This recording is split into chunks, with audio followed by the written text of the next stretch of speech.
Après plusieurs années d'attente à cause du coronavirus, Guillaume Canet a enfin sorti son film Astérix et Obélix, l'Empire du Milieu au cinéma le 1er février dernier. Le long métrage a été si bien accueilli que TF1 a décidé de surfer sur la vague du succès du célèbre Gaulois en programmant ce lundi 13 février à 21h10 une rediffusion du premier film Astérix et Obélix contre César, sorti en 1999 et réalisé par Claude Zidi. Le film rassemblait un casting de choix, avec Christian Clavier dans le rôle d'Astérix, Gérard Depardieu en Obélix, Ariel Dombal en Madame Aguet Canonix, ou encore Laetitia Casta en Falbala, qui apparaissait pour la toute première fois au cinéma. Cette dernière n'a pas été au bout de ses peines avec Gérard Depardieu, qui lui a réservé une bien mauvaise surprise entre deux prises. Connu pour son côté bon vivant et souvent excessif, l'acteur qui vit désormais en Russie s'est en effet amusé à bisuter sa partenaire de jeu, dont son personnage était censé être éperdument amoureux. Sur le premier Astérix, il y avait Laetitia Casta. C'était son premier film, elle était toute gentille, toute mignonne, s'était souvenu Jean-Christophe Comard, dit Pitof, directeur des effets visuels numériques, auprès de ce film, repris par Voici en 2014.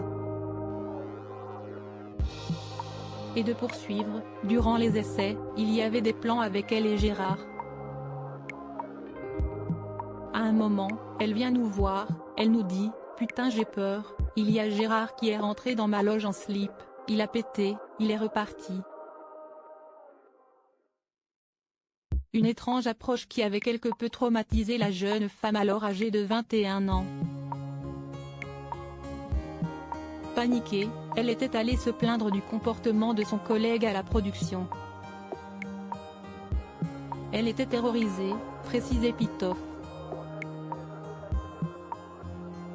Supérieur à photo, les hommes qui ont compté dans la vie de Laetitia Casta. Gérard Depardieu victime d'un grave accident lors du tournage. Outre son attitude loufoque envers Laetitia Casta, Gérard Depardieu a bien failli perdre la vie sur le tournage de ce film.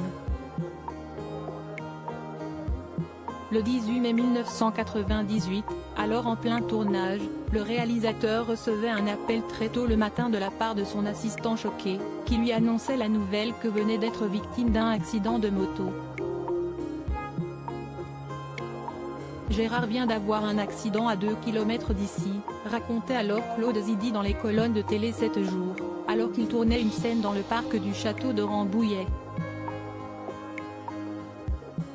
Se précipitant sur les lieux de l'accident, il trouve Depardieu allongé de tout son long sur l'herbe au bord de la route, ce qui a amorti sa chute.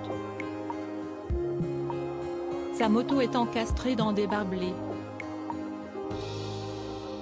Un accident qui aurait pu connaître une issue fatale car la légende du cinéma français avait fait un vol plané d'une vingtaine de mètres et s'en est sorti vivant par miracle, avec une blessure au genou et des côtes cassées, précisait le réalisateur.